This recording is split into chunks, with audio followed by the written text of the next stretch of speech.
Selamat pagi Ibu, perkenalkan saya Tati Dirgantara dengan NIM 2442001.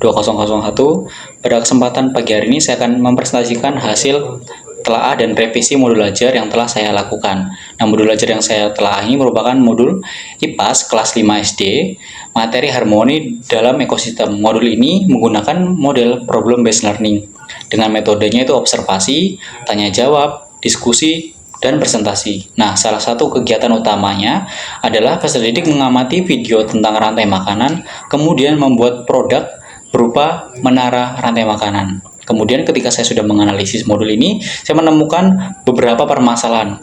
Yang pertama, modul ini terdapat ketidaksesuaian antara model pembelajaran yang digunakan dengan aktivitas pembelajarannya.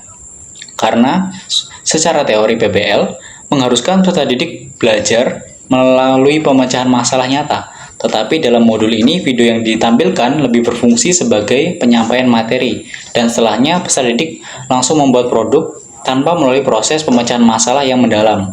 Kemudian yang kedua, tahap penyelidikan belum terlaksana secara optimal, karena peserta didik hanya berdiskusi mengenai komponen rantai makanan dan membuat suatu produk tanpa melakukan investigasi yang mendalam seperti mencari informasi, menganalisis hubungan sebab akibat, maupun merumuskan solusi terhadap permasalahan lingkungan yang terjadi.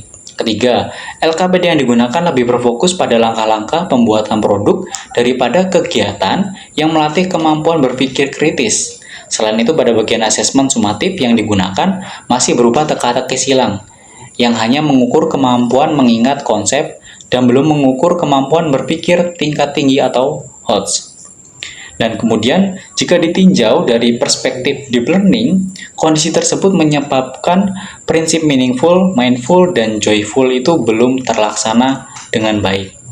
Karena pembelajaran itu belum terlalu bermakna, karena belum dikaitkan dengan kondisi nyata di sekitar peserta didik, kurang mendorong refleksi dan kesadaran ekologis, serta kegiatan yang menyenangkan lebih berfokus pada pembuatan produk daripada proses investigasi dan pemecahan masalah yang seharusnya itu diterapkan oleh guru. Nah, kemudian berdasarkan hasil analisis tersebut, solusi yang saya tawarkan adalah dengan mengganti model problem based learning menjadi project based learning atau BJBL. Karena kegiatan dalam modul ini lebih berorientasi pada pembuatan produk.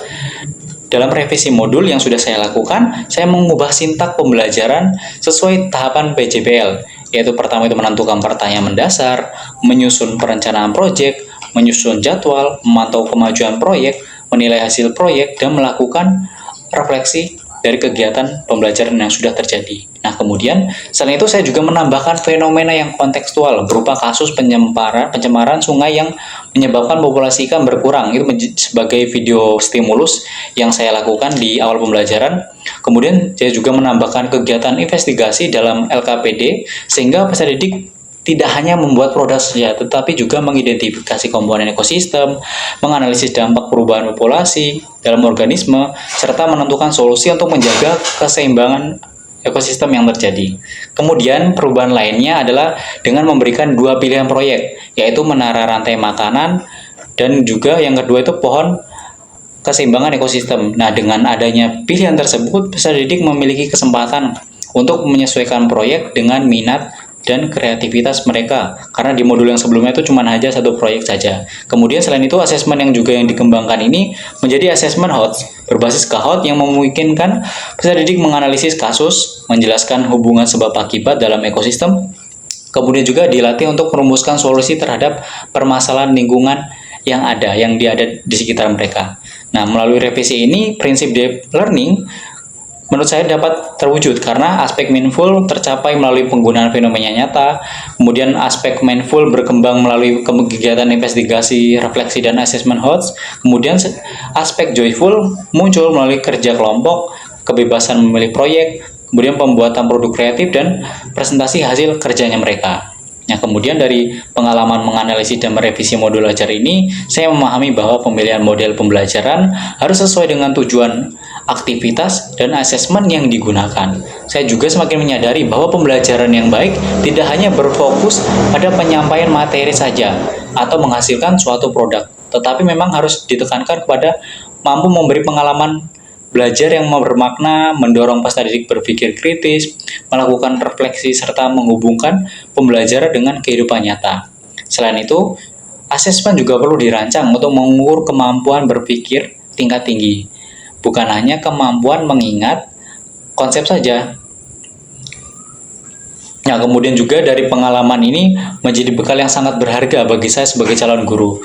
Karena kedepannya saya berkomitmen juga untuk merancang pembelajaran yang berpusat pada peserta didik, kemudian juga kontekstual, dan untuk mendukung terwujudnya pembelajaran yang mindful, meaningful, dan joyful, sehingga peserta didik tidak hanya memahami materi, tetapi juga mampu menerapkannya dalam kehidupan sehari-hari.